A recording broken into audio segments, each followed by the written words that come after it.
Bueno, buenas tardes, señores estudiantes. Esta sería la última clase del fin de ciclo que corresponde al capítulo 18, tumores de la piel. Tumores de la piel lo veremos clasificado en tres grupos, que son los tumores benignos, las lesiones precancerosas, premalignas y los tumores malignos de la piel. ¿Qué es la palabra tumor? Recuerden que tumoración, era considerado una lesión elemental cuando vimos el abecedario en dermatología. Un tumor es una masa anormal de tejido que crece en forma autónoma sin relación con los estímulos que rigen el crecimiento normal de los tejidos. Y si ustedes se dan cuenta, es el concepto similar de la lesión elemental tumor.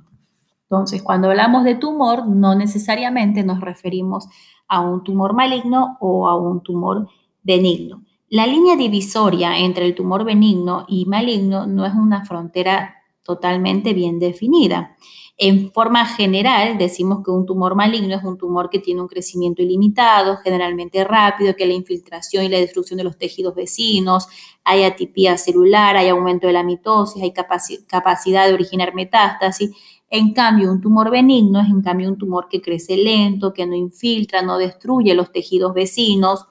Las células que lo constituyen son uniformes en apariencia, de tamaño y no da metástasis. Sin embargo, estas características no son definitivas porque vemos que hay algunos tumores de rápido crecimiento y con atipías celulares, pero que no son malignos biológicamente.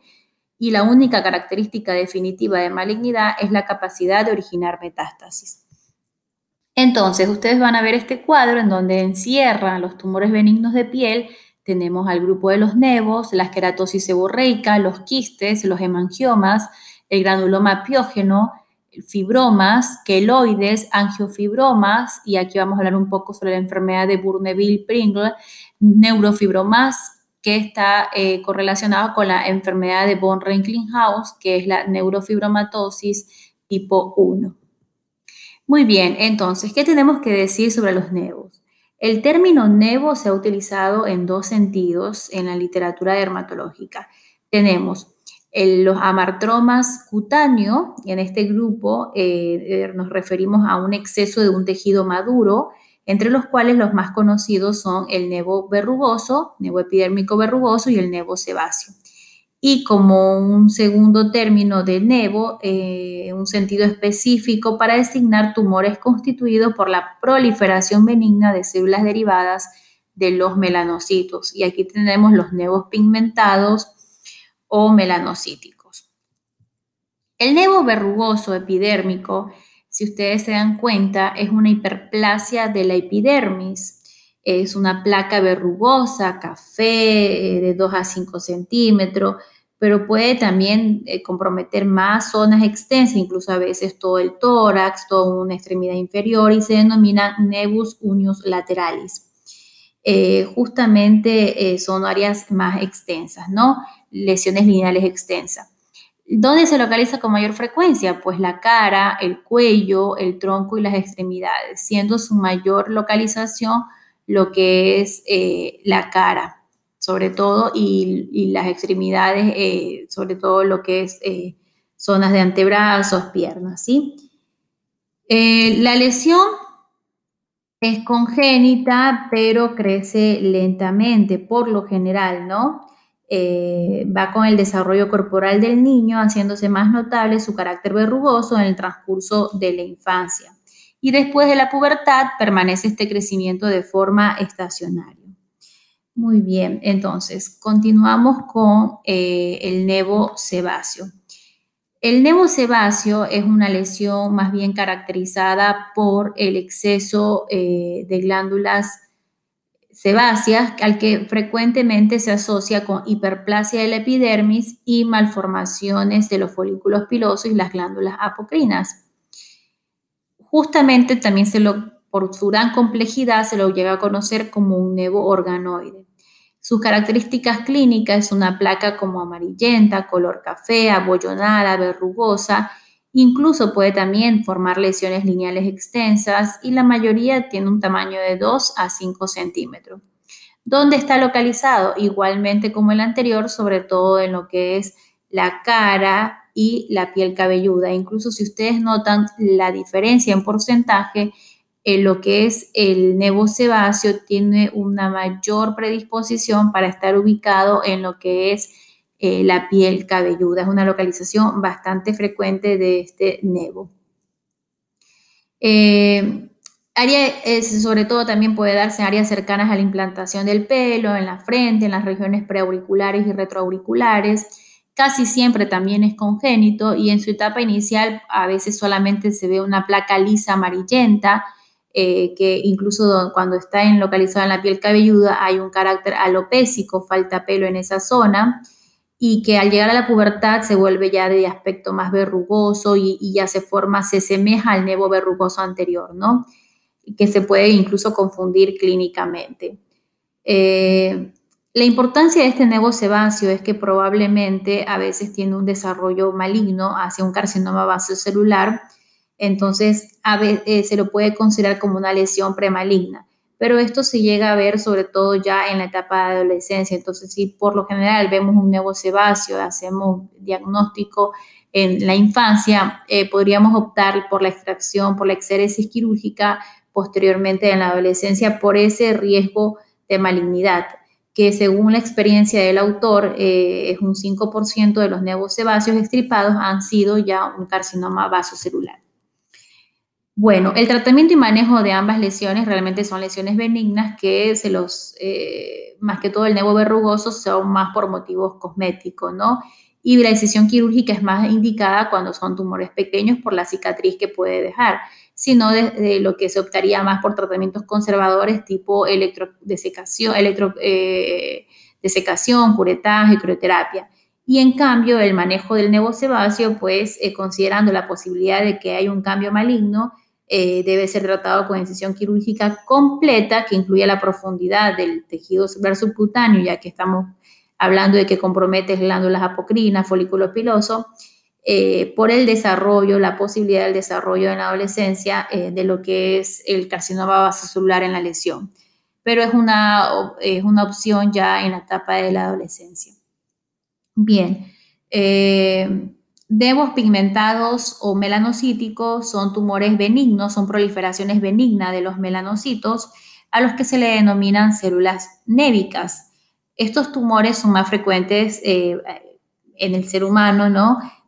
Sobre todo en individuos de raza de etnia blanca, fototipos bajos, donde se dice que en estos fototipos bajos hay 15 a 30 nevos por individuo. En cambio, en los de fototipos altos, un promedio de 7 nevos por adulto. Y lo que se ve en las poblaciones mexicanas o latinoamericanas es que 500 individuos de diferentes edades se observó un promedio de 11 nevos por persona. Yo aprendí que la persona nace casi sin lunares, pero a partir de la infancia de 2 a 6 años comienzan a aparecer. Su mayor número se da en la tercera década y que la persona por lo general en su etapa de adultez va perdiendo los lunares, por lo que disminuye a partir de la sexta década de la vida. Incluso por un mecanismo de involución espontánea, incluso hay un porcentaje de 1% de que estos nevos melanocíticos están presentes en el nacimiento, que son nevos congénitos. Existe una clasificación histológica de los nevos pigmentados adquiridos, que es a nivel microanatómico de la proliferación melanocítica, donde está ubicado, y encontramos 3 tipos. Están los nevos de la unión, que es una proliferación justo en la unión dermoepidérmica, los nevos compuestos, una proliferación por encima de la unión dermoepidérmica, pero que también está debajo, y los nevos intradérmicos, una proliferación de las células névicas en la dermis. Vamos a verlo con más detalle en figuras. Entonces, esta es la expresión clínica, esta es cómo se da a nivel histológico: epidermis, unión membrano-basal, dermis. Y acá ustedes ven, normalmente los nevos melanocíticos son adquiridos, ¿no? Porque otro grupo es el nevo melanocítico congénito. El nevo melanocítico que estamos hablando es el adquirido, en donde el nevo de unión su histología de las células névicas está en toda la membrana basal. No están ni en la dermis ni arriba. El nevo compuesto tenemos células névicas en la membrana basal, pero también debajo. Y en los intradérmicos, vean cómo a medida que las células névicas se depositan más en su profundidad, vemos cómo hay una exteriorización de estas células, ¿no? Este nevo intradérmico es el nevo que ustedes ven que es más abultado, ¿no? Muy bien. Los congénitos, bueno, veremos después más adelante que se los dividen dependiendo del tamaño y que tienen otra definición. Ahora, el color también es interesante. Ustedes, si alguna vez vieron algún nevo azul, un color azulado, ustedes pensarán que tal vez está mucho más, está más profundo el depósito. Miren cómo es a nivel de dermis, que hay melanocitos, melanófagos, ¿no? Como el color marrón, como el color más claro y por ende un color ya más, perdón, más claro, más que va subiendo de coloración. Por ejemplo, el color ya negro es un nevo que más bien está a nivel muy alto, ¿no? Es a nivel ya tipo de la unión. Los nevos pigmentados, veremos ejemplos, el nevo melanocítico juntural, el nevo melanocítico lo que es compuesto, vean que tiene de ambos, y como se ve a la dermatoscopía, la red de pigmentos, los glóbulos en los nevos melanocíticos compuestos, el intradérmico, vean cómo es un nevo como tipo verrugoso, protuberante, y cómo se ve a la dermatoscopía. Bien, ahora los nevos compuestos, como veremos acá, son lesiones más pigmentadas, ligeramente elevadas, de una superficie lisa o verrugosa, que no miden más de 6 milímetros, que tienen un café claro, oscuro, pero que sus bordes son regulares. Los intradérmicos son lesiones elevadas de superficies lisas, polipoides o verrugosas, y su tamaño rebasa los 6 milímetros, y su color por lo general es el color de la piel de tono color café y su pigmentación igualmente es uniforme y sus bordes regulares. Realmente la identificación de cada una de estas características clínicas, sobre todo del nevo intradérmico, permite la seguridad de un pronóstico benigno. Muchas veces se hacen la pregunta de que estos son los que más preocupan por su tamaño, por su abultamiento, incluso por el crecimiento de pelo, pero generalmente digamos que son los más benignos del grupo no tienen tanta transformación a células malignas, ¿ya? Por eso es que los nevos que son de inicio de tipo de unión y en su evolución naturales a la transformación final de un nevo intradérmico y a veces a la desaparición espontánea. O sea, la mayoría de los nevos del niño y del adolescente son nevos más bien de unión y compuesto. En cambio, los de los adultos son más bien nevos intradérmicos. Bien, entonces nos vamos a los nevos melanocíticos congénitos. Los nevos melanocíticos congénitos son nevos con colecciones de melanocitos y células névicas presentes al nacimiento. O sea, constituyen el 1%, como les mencionaba, de estos nevos pigmentados o melanocíticos. El 1%, 0.2 a 1.5, pero la literatura del libro les dice 1%. Si ustedes se dan cuenta, el paciente nace con este nevo melanocítico y dependiendo de que si son pequeños, medianos o grandes, y aquí va la cifra, el libro les denomina otras dimensiones. Por ejemplo, les dice que los nevos congénitos pequeños menores de 3 centímetros, los medianos y grandes o gigantes mayores de 10 y de 20 centímetros. De acuerdo a eso va el tratamiento y el riesgo de malignización también. Siempre que son nevomelanocíticos congénitos, por lo general, que sean de mediano hacia adelante, deben de hacerse la extracción quirúrgica con colgajo, en segundo tiempo, con expansores, justamente por el riesgo de malignización y de transformación a melanoma o a provocar metástasis. Bien, y por último, bueno, tenemos los nevos displásicos. Estos son, es el término que se utiliza para nevos en los pacientes que tienen riesgo de que ese nevo tenga una transformación maligna. Son numerosos y predominantemente en el tronco. Se localizan también, puede ser en la piel cabelluda, en las mamas, en la región glútea, en el pubis. áreas que rara vez son afectadas realmente por por nevos melanocíticos comunes. ¿Cuáles son las características sugestivas de un nevo displásico? O sea, un nevo displásico no es que sea un nevo maligno, es un nevo que tiene mayor riesgo de transformación a malignidad. O sea, no es un nevo que tenga que sí o sí, digamos, extraerse.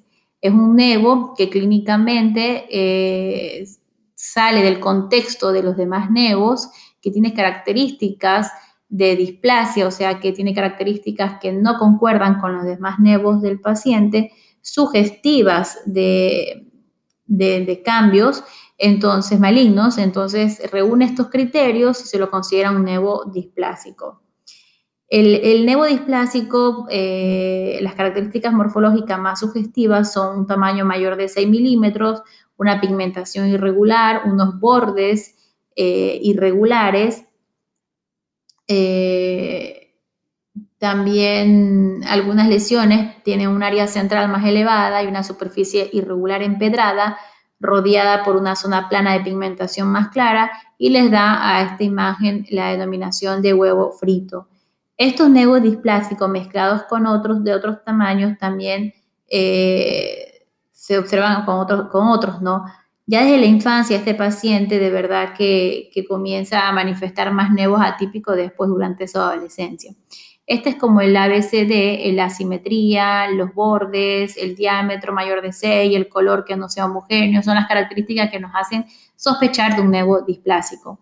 ¿Y qué hacemos ante la sospecha de atipía o de melanoma en las lesiones melanocíticas? O sea, normalmente el melanoma se desarrolla en forma mayoritaria sobre neoplasias melanocíticas previas, ¿no? O sea, tiene que haber un nevo, es lo más usual, pero no significa que sobre este nevo melanocítico voy a desarrollar sí o sí un melanoma. Podría desarrollarse sobre una piel aparentemente sana.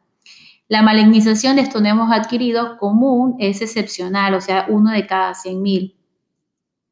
En un nevo melanocítico congénito gigante, solo un 2% de los pacientes desarrolló un melanoma y la mayoría lo hacía antes de los 5 años. La regla más conocida es el ABCD que les mencioné, la simetría, los bordes, el color, el diámetro, y digamos que si esto es suficiente o no, o sea, es decir, ustedes vean el signo del patito, ustedes ven que dentro de todo, cuál es que no se parece, es este, tiene otro color, de otro tamaño, acá también cuál es el patito, entonces, o por ejemplo, vemos esta imagen de esta espalda, cuál es el patito feo, si yo veo este, se parece a este, si yo veo este, se parece a este, se parece a este, entonces tengo que ver cuál realmente es como, no tiene parecidos, no tiene su, digamos, su carta doble, entonces diría que sería esta, ¿no? Y además hay el uso actualmente de la dermatoscopía, que realmente me sirve como un entrenamiento ya también adecuado, permite reducir el número de decisiones y biopsias innecesarias, porque no es que yo veo que, no sé, tengo más de 2 o 3 patitos feos y digo voy a hacer exéresis de todas estas lesiones y no justifica. Entonces, un nevo displásico es como un precursor importante del melanoma maligno, especialmente cuando forma parte del síndrome genético y existen antecedentes familiares de melanoma. ¿Qué quiere decir esto? Que un paciente que me dice que tiene antecedentes familiares de melanoma de primer grado, que hay un cambio significativo en un nevo previo, que ha hecho pubaterapia, que expone a factores de riesgo para tener melanoma, que tenga un nevo congénito gigante, dijimos, por ejemplo, mayor a 20 centímetros o mediano, que tenga más de 100 nevos de cualquier tamaño, que entre 2 a 5 milímetros haya más de 100 nevos, que tenga numerosos nevos displásicos, entre 5 a 9 aumenta los ratios, pelirrojos, presencia de léntigos actinos que denotan su fotoexposición, personas que no se broncea fácilmente, sino que tienen un fototipo más bien bajo, tipo 1, 2, o sea, personas muy blancas, historias de quemadura, veremos cómo también predispone estas úlceras, estas quemaduras crónicas a padecer ciertos tipos de tumoración también, pero también así como de melanoma. Entonces, todo esto son factores de riesgo para desarrollar melanoma. Bien. Entonces, los nevos displásicos, la histopatología, antes de pasar a otro tema, realmente son hiperplasias melanocíticas atípicas en la epidermis, hay cambios en el tejido conjuntivo de la dermis papilar, o sea, lo que se denomina fibroplasia, y una respuesta linfocítica propia. Estos se observan como parte de un síndrome genético autosómico dominante, o sea, hay familias con antecedentes de melanoma familiar que tienden a desarrollar nevos displásicos, pero no por eso yo voy a extraerlos todos, o tengo que ir estudiando al paciente para ver cuál cambio de estos nevos amerite la exéresis oportuna, ¿no? Bien, el tratamiento de los nevos melanocíticos, bueno, se los mencioné, de la extracción, otros son por fines estéticos. Los nevos displásicos realmente, la ventaja de una extracción profiláctica de los nevos congénitos, por ejemplo, pequeños, realmente está discutida porque no justifican, no son precursores de melanoma, ¿no? Muy bien, continuamos con la queratosis seborreica. Esta es una tumoración benigna muy frecuente, sobre todo a edades mayores. Es un tumor benigno de la epidermis que está constituido por proliferación de células parecidas, de aspectos basaloides. Por eso no son células basales, pero de aspecto basaloide que forman como estos tapones córneos a nivel de lo que es la piel, ¿no? Vean cómo aquí en la cara, queratosis seborreica, estas dan una apariencia de placas de color café claro, muy oscuro, de superficie verrugosa, con queratina de aspecto grasoso que se desprende con facilidad al ser raspada. El término seborreica es engañoso porque se piensa en su relación con las glándulas sebáceas, pero realmente es un tumor benigno de la epidermis, como les digo, por proliferación de aspecto basaloide. Las lesiones varían, pueden de ser de 1, 2 milímetros, de 3 a 4 centímetros, pueden estar en la cara, en el tórax, en cualquier región excepto las palmas y las plantas. Pueden ser incluso variantes nodulares, pigmentados, se pueden confundir con nevos intradérmicos. El diagnóstico por lo general es bastante fácil, pero hay que hacer diagnósticos diferenciales cuando es dudoso y ahí es cuando amerita biopsia. El tratamiento es benigno, se llama por fines estéticos. Si no, se podría hacer electrocoagulación, crioterapia con nitrógeno, entre otras.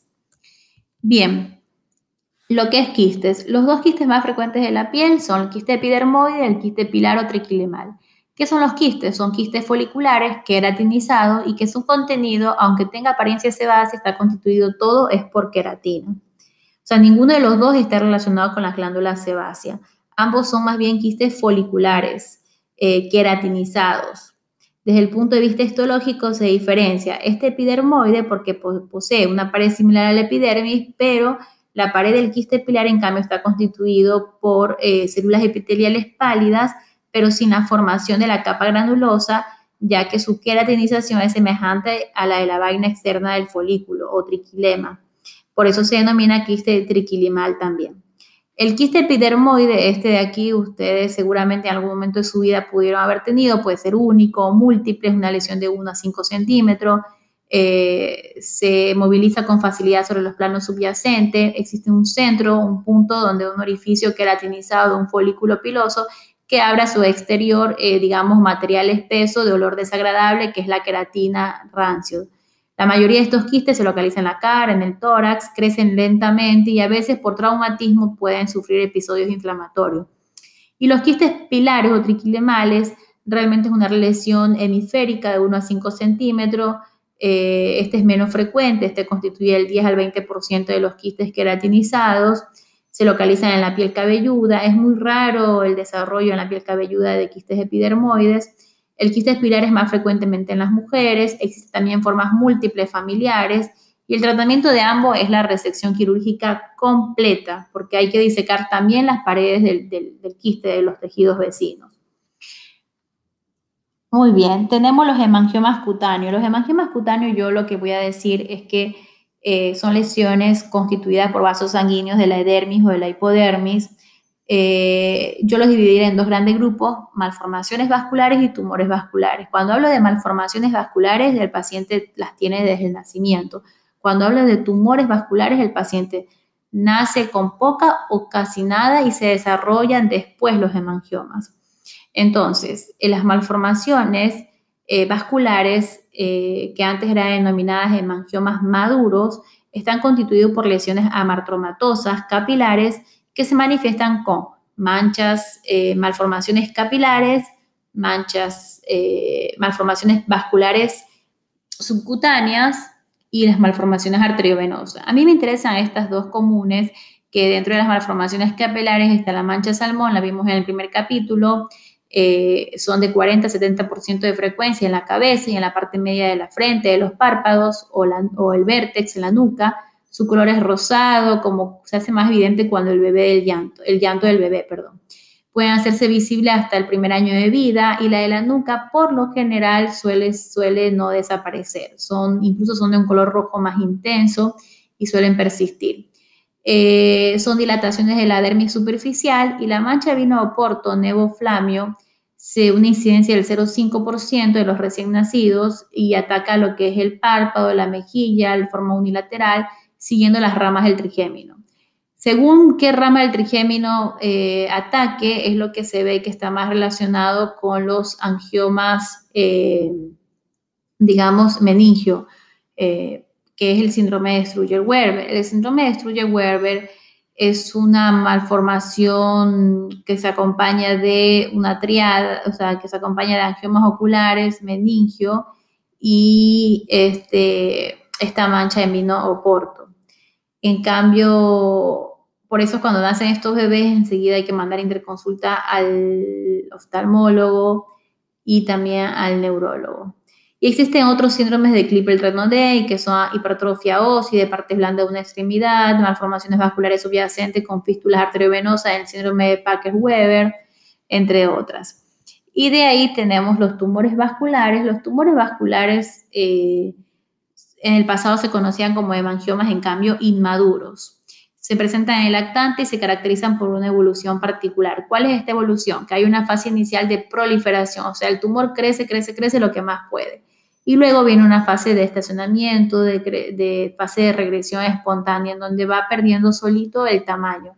Cuando hay localizaciones muy, por ejemplo, nariz, ojo, línea media, que pueden deformar estéticamente una zona de la cara, o que tienen un crecimiento excesivamente rápido, que se puede incluso ulcerar, sangrar, es cuando se indica tratamiento sistémico, entre ellos el propanolol.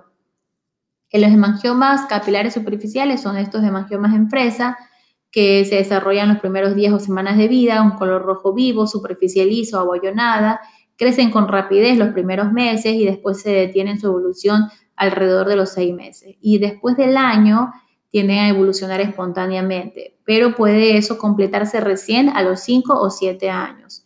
La mayoría de estas lesiones tienen un crecimiento limitado entre 1 y 5 centímetros, pero algunas pueden alcanzar gran tamaño durante su etapa de crecimiento, que pueden poner en peligro la vida y también la obstrucción de las vías aéreas respiratorias.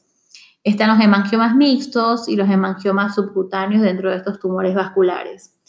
El tratamiento realmente de estas lesiones depende mucho de evitar tratamientos agresivos que dejen secuelas innecesarias, y en general el mejor tratamiento de los hemangiomas en los niños, por lo general a esta edad, el mejor es no tratarlo. Ya después la mancha del salmón no requiere tratamiento, la mayoría deja de ser visible después, y la que deja en la nuca no suele ser un problema estético porque está cubierta por el pelo. La mancha de vino oporto es un poco que sí cuesta un poco la adaptación social. Vean que estos niños, bueno, igual tienen esta mancha y con el tiempo pueden crecer nódulos sobre esta mancha. Entonces, la cirugía de estas lesiones está indicada, pero se requiere injerto y a veces no sé si el resultado cosmético sea superior al defecto que se trate de corregir. Se han utilizado también láseres actualmente que disminuyen un poco la pigmentación. Y otros como maquillajes correctivos también se podrían utilizar. Muy bien, continuamos con otro tumor benigno que es el granuloma piógeno, o también denominado granuloma telangiectásico o botremicoma. Es un tumor vascular muy común constituido por la proliferación de capilares en la dermis, y que aquí no hay evidencia de que la proliferación vascular se deba a microorganismos, más bien se deba a reacciones a traumatismos menores. usted se manipula o se corta alguna zona del cuerpo, pues bueno, puede provocarle algún granuloma piógeno. Puede pasar a cualquier edad, pero es más frecuentemente en niños y en jóvenes, y también la localización en la cara, el labio inferior es una localización frecuente, y lo que es los dedos de la mano.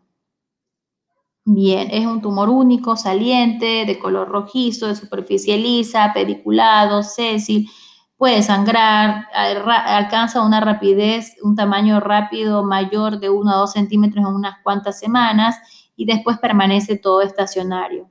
Lo que los pacientes acuden sobre todo es porque no sangran con suma facilidad, y las lesiones antiguas presentan un color más oscuro y una superficie erosionada y costrosa. El tratamiento quirúrgico excisional es su tratamiento idóneo. Y tenemos otros, que es los fibromas. Los fibromas cutáneos son tumores benignos constituidos por proliferación de tejido fibroso y fibroblastos en proporción variable.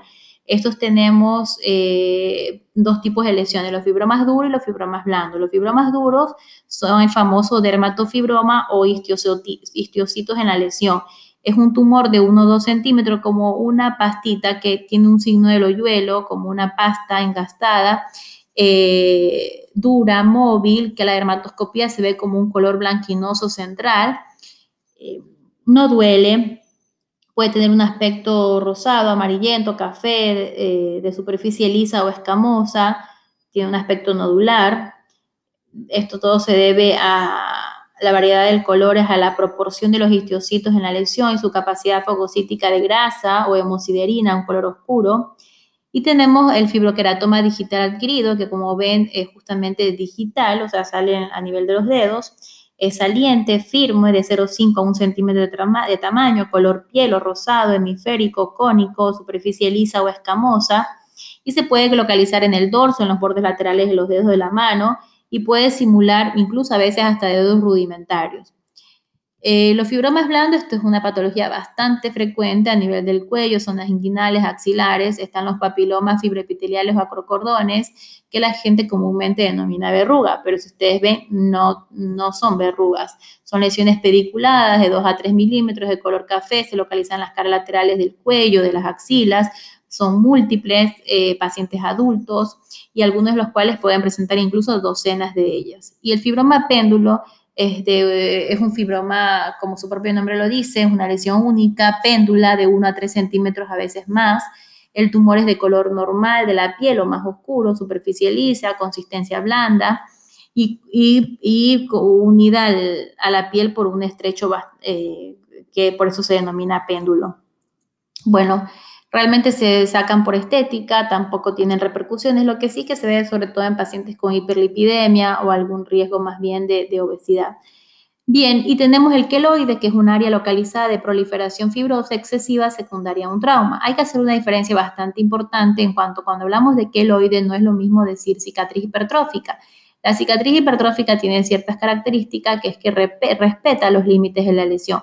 En cambio, el queloide va más allá de los límites de la lesión. Las localizaciones son un poco distintas. La cicatriz hipertrófica aparece precozmente después de la cirugía, vean, como 2 meses. En cambio, la cicatriz queloide aparece meses después de la cirugía. Incluso vean como una cicatrización queloide después de 6-7 meses. El tamaño de la herida se relaciona, está dentro de ella los límites, en cambio no respeta los límites de la herida, y no reaparece posterior a la cirugía. Como les mencioné, esta aparece posterior a la cirugía de eliminación. Los factores que inducen a la formación de un queloide realmente pueden ser la tensión sobre la cicatriz, por eso el tórax, la espalda son zonas de más tensión. El traumatismo influye, por ejemplo, quemaduras térmicas, los cáusticos, los químicos, la electrocoagulación tienen mayor riesgo de hacer queloides, y también la predisposición individual de los pacientes, que tienen mayor capacidad de una reacción fibroblástica y hacer queloides ante traumas mínimos. Por ejemplo, hay pacientes que hacen queloides incluso posteriores a la vacuna de la BCG. Bien, y para terminar tenemos los angiofibromas y los neurofibromas. Los angiofibromas son fibromas que tienen participación vascular, y por eso se denomina angiofibroma. se los encuentra en esta patología que se denomina enfermedad de Burnett-Pringlen, que es una enfermedad genética transmitida en forma autosómica dominante. Existe una tríada en ella, que es la epilepsia, el retraso mental y los angiofibromas. Todos estos son angiofibromas. Aparecen sobre todo en los surcos nasogenianos. Acá, si ustedes se ven, son fibromas con un componente vascular. Realmente dos cositas sobre esta enfermedad. Es una interconsulta bastante frecuente por el servicio de dermatología por estas manchas hipomelanóticas, hipocrómicas en forma lanceoladas a nivel de las extremidades, el dorso, que puede ser muy precoz desde el nacimiento, aparecer durante los primeros meses. Luego los angiofibromas faciales realmente aparecen, están presentes en el 90% de la patología, pero después aparecen en una etapa posterior de 3 a 9 años. La placa de Sjagrin, que se da sobre todo en el 80% de los adultos, que es como este tejido como abollonado a nivel del dorso. Puede presentarse rhabdomiomas, angiolipomas, amartromas retinianos, y a nivel del sistema nervioso central, que el 80% convulsiones. O son niños que llegan convulsionando, que además llaman la atención las manchas hipomelanóticas, y que no van a tener los angiofibromas faciales porque tal vez sea bastante temprano. Sospechar de lo que se llama enfermedad de Burnett-Pringlen o lo que se denomina esclerosis tuberosa. Y las neurofibromas o enfermedad de Born-Recklinghausen es la neurofibromatosis tipo 1. Aquí existen ciertos criterios. Recuerden las manchas café con leche o café olé, que tienen un tamaño de 1.5 centímetros o mayores en pospúberes, o sea, en ese tamaño de mayores pospúberes, y de 0,5 si son mayores en prepúberos. O sea, si son más pequeños, el tamaño va a ser considerado menor, y si tienen que ser más de 1.5 en pacientes que son más bien pospúberes, pero tienen que ser 6 o más manchas. O también podrían decir más de 5. 2 o más neurofibromas de cualquier tipo o 1 o más de fibromas plexiformes. Son estos neurofibromas plexiformes que cuelgan. Gliomas de las fibras ópticas, de las vías ópticas. 2 o más nódulos de Lynch, que son amartromas benignos del iris, estos que están acá, estos nódulos. La lesión ósea distintiva es la displasia del esfenoide, displasia de adelgazamiento de la cortical del hueso largo con o sin pseudoartrosis, y que hay un familiar de primer grado con neurofibromatosis. Son diagnósticos, criterios diagnósticos de la neurofibromatosis. O sea, los neurofibromas son tumores constituidos por proliferación de las células de Schwann. También hay otros signos, que es el signo de Crohn, que es las efélides en las axilas. Pueden estar en la zona inguinal también, que se hacen más predominantes en edades posteriores. Los neurofibromas, que también se dan más en la adolescencia, la presencia. Esto es un neurofibroma plexiforme, vean cómo cuelgan, ¿no? Son proliferaciones a nivel de las células de Schwann.